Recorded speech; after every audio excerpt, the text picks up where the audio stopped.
Hey everybody, I'm John and welcome to my channel. In this video, I'm going to be showing you a quick way to set your cycling cleats without making it a science project.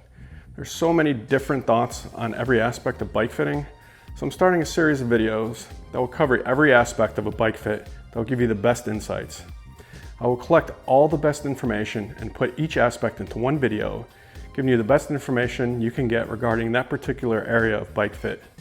Obviously, every aspect of a bike fit is debatable and every fitter has their own beliefs.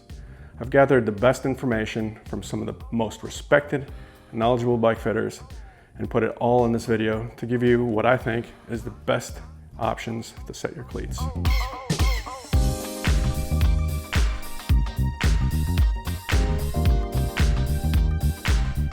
Here we're going to be fitting yellow Shimano SPD-SL cleats to a brand new pair of my favorite shoes, the Lake CX237. If you'd like to see my overview of these shoes, please click on the link above. This method will also work on most other cleat types, but in this video we'll be focusing on the Shimano SPD-SL. Shimano offers 3 different colored cleats with 3 different degrees of deflection. Deflection is the amount of travel the cleat allows your shoe to move to left and right when it's engaged into the pedal. Red is fixed, allowing no deflection. Blue has a 2-degree deflection, and yellow a 6-degree deflection. Yellow is the most popular because it offers a good amount of deflection without feeling sloppy. I haven't heard of many people recommending fixed cleats, as they tend to cause problems with pain and numbness in many cases.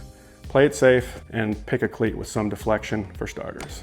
In most videos you might have seen, they first have you line up the ball of your foot with the cleat so the ball of your foot intersects the pedal axle when engaged in the pedal. This is an okay starting point, and I'll show this to you, but one option you can do to make things even simpler is to take the cleat as far back as it will go. Many expert sources say you can't do anything wrong by doing this. In fact, it creates more stability in your shoes than any other forward and aft position, greatly reduces or even eliminates any pain associated with this adjustment, assuming the rest of your bike fit is correct. Power loss overall and in sprints are negligible. I'd rather be pain-free than save 8 seconds over 50 miles and be in agony. The other option, if you decide to line up the ball of your foot with your pedal axle, is place a piece of tape on your shoe and mark the center of the ball of your foot. Align this with the mark on the cleat, and this will align the ball of your foot with the pedal axle when engaged. From this point, I would highly recommend to move the cleat at least 10 millimeters or more aft from this adjustment if you decide not to adjust it all the way aft. Go for a ride and see how it feels. You can go out further back incrementally and find the position that is best for you. And once again, going as far aft as you can go can do no harm. I found the templates that they sell to locate cleat position aren't really necessary because odds are they won't set them perfectly every time anyways. If they did, you just got lucky.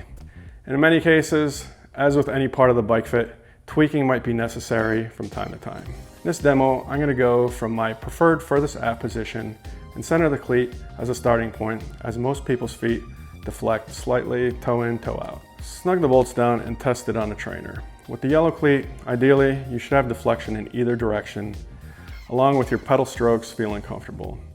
If the deflection is uneven, make adjustments accordingly and retest. There's no way around trial and error unless you completely luck out the first time. As for left and right or lateral adjustment, some people call this Q factor, but in actuality, it's called your stance width. I would adjust to the center unless you have an issue such as chafing the crank arm or discomfort while pedaling. In this case, adjust the cleat so your shoe moves upward just enough to clear the crank arm. Now your adjustments are dialed in, torque down your bolts as required, and ride the bike and make sure everything feels good. In many cases, you might possibly need to make some other adjustments like saddle height and saddle forward and aft position, especially if you switch shoe brands, because bolt placement can vary greatly from shoe to shoe. I hope this video helps you, as I think this is the most efficient and quickest way to set your cleats. And it doesn't need to be a science project. In future videos, I'll be talking about related topics such as Q factor, shimming, shoe inserts, crank length, stance width, seat forward and aft position, and more. So please consider subscribing to my channel and help support me. Thanks for watching. God damn.